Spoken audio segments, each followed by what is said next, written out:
जय श्री राम। हिंदू धर्म में 108 नंबर का क्या महत्व होता है, आज हम इसी बारे में बात करेंगे। जब भी हम धर्म की चर्चा करते हैं तब 108 अंक का जिक्र जरूर होता है। इस अंक को केवल हिंदू धर्म में ही नहीं बल्कि अन्य धर्मों में भी बहुत महत्वपूर्ण स्थान मिला हुआ है। मंत्रों का जाप भी हम 108 बार ही करते हैं। इसके लिए जो माला प्रयोग की जाती है उसमें भी 108 मोती होते हैं और मंदिर की जो परिक्रमा की जाती है वो भी 108 बार ही होती है। तो क्यों होता है ऐसा, 108 ही क्यों होता है? इस 108 का रहस्य हम आज जानेंगे।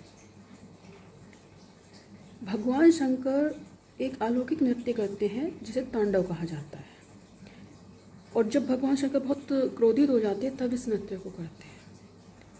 इस नृत्य में कुल 108 मुद्राएं होती हैं। इतना ही नहीं, महादेव के पास कुल 108 गण हैं जिन्हें कि जिसके कारण जो है लिंगायत 108 मोती वाली माला का प्रयोग करते हैं। वृंदावन में 108 गोपियों का जिक्र किया गया है और इन गोपियों के नामों को 108 बार जपना नाम जाप कहा जाता है, जिसे बहुत ही शुभ और पवित्र माना जाता है। विष्णु धर्म में 108 दिव्य क्षेत्र बताए गए हैं। इन्हें 108 दिव्य देशम कहा जाता है। गंगा नदी हिंदू धर्म में बहुत ही पवित्र नदी है। ये 12 डिग्री के देशांतर और 9 डिग्री के अक्षांश पर फैली हुई है। अगर हम इन दोनों अंकों की गुणा करते हैं तो भी हमें 108 का ही अंक प्राप्त होता है। पृथ्वी और सूर्य के बीच की दूरी सूर्य के व्यास के 108 गुना होती है। इसी प्रकार पृथ्वी और चंद्रमा के बीच की दूरी भी चंद्रमा के व्यास के 108 गुना होती है। कहते हैं मनुष्य में 108 भावनाएं होती हैं, जिनमें 36 का संबंध अतीत से और 36 का संबंध वर्तमान से और 36 का संबंध भविष्य से होता है। बौद्ध धर्म में 108 प्रकार के गुण विकसित करने और 108 प्रकार के अवगुणों से दूर रहने की बात कही गई है। जैन धर्म में 6 प्रकार की इंद्रियां होती हैं: सुनना, सूंघना, स्वाद, चेतना, दृष्टि। इन इंद्रियों को उनकी भावनाओं के आधार पर विभाजित किया गया है। 6 इंद्रियां 3 प्रकार की भावनाएं की उत्पत्ति के प्रकार और 3 प्रकार के समय को यदि गुणा किया जाए तो उनका अंक भी 108 ही बनता है। रुद्राक्ष की माला में भी 108 मन के होते हैं। मंत्रों का जाप 108 बार किया जाता है। ईश्वर का नाम भी 108 बार लिया जाता है।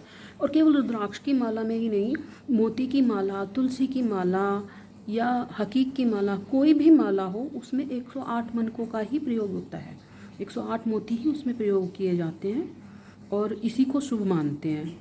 तिब्बती बौद्ध धर्म में जो माला उपयोग की जाती है उसमें भी 108 मोती होते हैं, जिसे वो लोग अपनी कलाई पे चारों तरफ लपेट कर रखते हैं। जापान के बौद्ध धर्म में मंदिरों में जो घंटे नए साल के लिए बजाए जाते हैं और पुराने साल को समाप्त करने के लिए बजाए जाते हैं, उसमें भी वो 108 बार ही बजाए जाते हैं। इसको 108 सांसारिक प्रलोभनों से संबंधित माना गया है। मनुष्य का लक्ष्य ये माना गया है कि इन प्रलोभनों को हराकर मोक्ष को प्राप्त करना हो।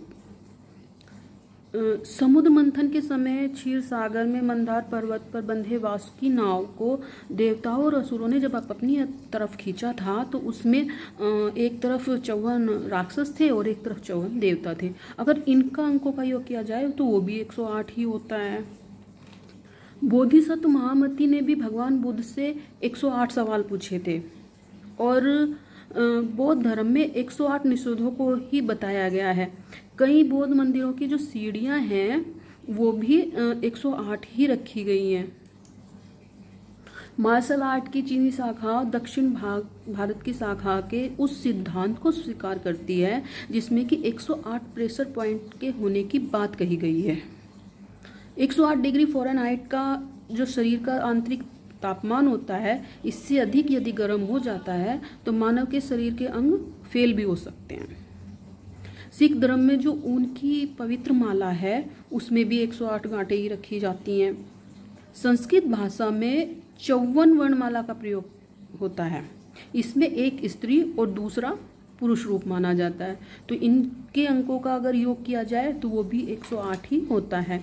इसी प्रकार खेल में भी और साहित्य में भी 108 अंक को काफ़ी महत्वपूर्ण माना गया है। तो देखा आपने कि हर धर्म में, हर चाहे वो बौद्ध हो, जापान हो या सनातन हो, यहूदी हो, हर जगह 108 अंकों को काफ़ी शुभ और पवित्र माना गया है। इसका काफ़ी महत्व होता है। और ये एक मतलब किन आधारों पे माना जाता है, ये अभी हमने आपको इसके उदाहरण देकर बताया है। आशा करते हैं कि आपको हमारे द्वारा दी गई ये जानकारी अच्छी लगी होगी, और अगर पसंद आई है तो प्लीज़ लाइक एंड सब्सक्राइब ज़रूर करें। Thank you.